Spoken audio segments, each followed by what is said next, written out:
y'all? It's your boy JTMM, aka just 10 more minutes, aka the freaking 10, back again. And it's been a little while since I've done Avatar, and somebody mentioned it actually the other day. But I already had my set list for the week itself. But I did want to get it in because they mentioned it was a 10 or 11 year, let's see, 10 year, or no, I guess 11, almost 11 year anniversary of the Black Waltz with Avatar. And so I wanted to cover it, and I thought Friday would be perfect for it. Now, Avatar is a band that their creativity, again, is just on a different level. I love their videos. I still say Tower is one of my all-time favorite songs now, just because of the creepy brilliance of it. And they just have a way of putting a twist on things that sometimes just makes you think. And so, I'm always happy to cover Avatar. I've got so many Avatar requests that I try to fit them in every so often. When you have over 175 requests sitting in your backlog of songs to cover, you got to kind of pick and choose and throw ones in. It's not easy decisions to throw what, when, where, right? Other than the staples that I've got on my normal schedule. But Avatar is one that I truly, truly enjoy. So this is an older video, dating back to 2012. So there's only one thing left to do. Let's switch it up. Let's check it out.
So not what I was expecting, and why that got cranked up. No wonder it was so loud. Huh. I wonder if I hit a button and it did it. Let me adjust that sound back then. There we go. I don't know how that got cranked up. Not what I was expecting. Because I like their ones where he truly sings and things like that. But that being said, there's some of the songs where they use his voice more of an instrument than an actual vocal, in the sense of putting it in the front, right? And that's one of the things that y'all have helped teach me. With some of this music, it's not necessarily about the the lead singer being out in front, it's more of using their voice as the instrument and kind of blending in with it. Because this, I mean, unless you're reading the lyrics and listening for those pronunciations, these are not very clear. So y'all have helped me really understand that. So I don't judge that and go, oh, yeah. I have a completely different perspective of that thanks to y'all. So again, interesting lyrics. I entered the house on the hill one day, trying my best just to get away. No one was home, but the voices were clear. They let me know I was welcome here. Life is so wonderful. Life is so beautiful. Stay a while. No one gets out alive. Life is so wonderful. Life is so beautiful. Just smile. No one gets out alive. I walked the halls of the haunted place. A whisper was leading me. Actually, I think I don't got that. I haven't gotten that far yet. But that tells you, I mean, again, it's one of those where unless you're sitting there reading it, it's very hard to understand. But that's okay, right? They're using his voice in a different way, in my opinion. All right. I may play with the sound settings a little bit. I was not expecting that to be up that high. I was wondering why my ears were bleeding. Let's try this. Much better.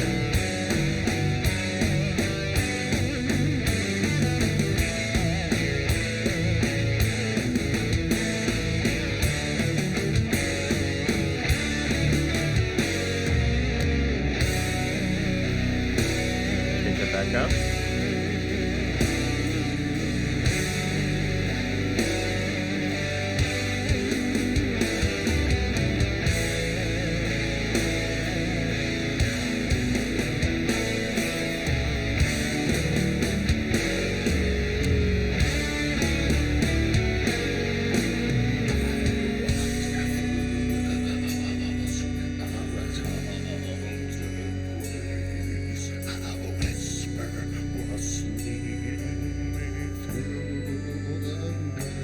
This is what I expected.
Just want to make sure I don't miss anything.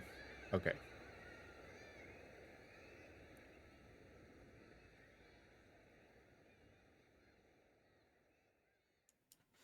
You know, again, I'll say it. They're brilliant creativity, and I was expecting the more of the singing, like I said.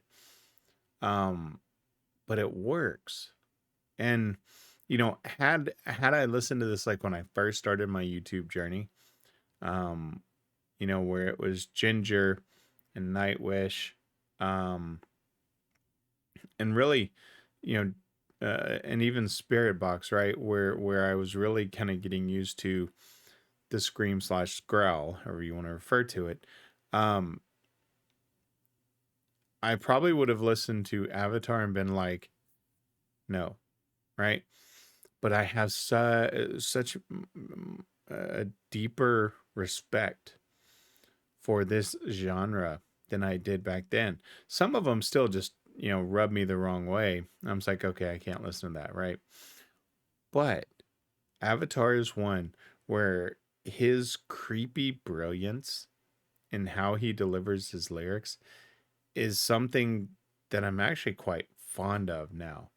Is it something that I would listen to if I'm driving? No. Is it something where I want to understand the visual compared to the lyric and the psychology of what he's kind of thinking when he puts this together? Hell yes. It's absolutely brilliant to me. The message that they're getting across, which this one I don't know, I wasn't really thinking about the message as much of just watching and really enjoying a performance by an artist. The way they put the visuals together, the music with it, and how some parts he sang and then some parts were heavier. And what would choose you to do something where you're saying life is wonderful, life is beautiful, just smile, and screaming with it. It's one of those artistic things that, you know, when I write lyrics, it's not ever something that I ever thought about going, and screaming those lyrics. And I don't mean that in a disrespectful way at all. It's just they've given me such a deeper respect for their brilliance and how they create their music. That's really, I mean, that's the easiest way to put it. All right, so I didn't think that I'd covered that part, and I was right. I walked the halls of that haunted place. A whisper was leading me through the maze, promising warmth, knowing my name, knowing my reasons and why I came. A face painting looked down on me, smiled at me, loving and tenderly, reaching out her hand, stroking my hair. Suddenly, voices were everywhere. Life is so wonderful, life is so beautiful. Stay a while. No one gets out alive. Life is so wonderful, life is so beautiful. Just smile. No one gets out alive. And it's interesting, right? Because he's talking about this house on a hill, like a haunted house that lures him in, and no one gets out alive. Such brilliance. I see this. Huh. Wonder if that's this December or another December. I have to check that out and see. Let me switch it up and give you my final thoughts. Again, as I was just saying in the summary piece, um, this isn't something that I would listen to on a daily basis, but I get fascinated with the psychology of putting these lyrics with this type of music, because it's not something that my brain instantly says, oh, join these together. But yet, when these guys put it together, it flows perfectly. And sometimes I still struggle to wrap my mind around this music and these lyrics and combining the two, because these lyrics are amazing, right? These are great lyrics. When you're just reading it, I entered the house on a hill one day, trying my best just to get away. No one was home, but the voices were clear. They let me know I am welcome here. You don't imagine that being, in a screen, right? You could sit there, again, a spoken word, and read this entire thing, and you would get a standing ovation. You wouldn't imagine going with this music. But that's where I have to keep coming back, because it just absolutely fascinates me. Not only just with their creativity, but their lyric writing. Absolutely love it. Great suggestion again. I'm sorry I didn't get to it on the anniversary of the song itself. Um, but I was thinking it was just 2021. Wow. That tells you how time flies. Because I looked, I was like, oh, it's not the anniversary. It's 2012. Yeah, it's about to be 2023. Oh, I have too much in my head. So no, so yeah, I couldn't get to it on the particular day on the 28th. I think is when it was when you made the request. So I apologize for that. I did want to get it in here, so I hope you enjoyed it. Um, you know, so for those that I mean that I'm not speaking to directly, it is someone I consider a dear friend. Been here from the beginning. They're just absolutely amazing with their request and got me into Avatar. So it's one of those things that when I have people that are active in the community and are always making requests, I do tend to throw those in a little bit more often than kind of one-offs where it's like, hey, here, try this song, and then I never see anything. And I don't mean that in a rude way. Because I still have those in my backlog, but for those that are actively, and I see the names, and I know, if it's Sabaton with Mia, and I still haven't figured out how to say their name, because it's not in a native language of mine. But when they make requests, because they've been around so long, or Carrie, who's an OG, or Jim, an OG, Mia, and all of these ones here, and even my new ones with the warning, I do prioritize those just because they're active in the community. So don't take it personal. It's just, if you're going to make a request, continue to be in the community. And a lot of y'all are. So anyway, with that being said, y'all know what to do. Like, subscribe, share, all of that. And I'll see you on Monday. I'm JTMM. I'm out.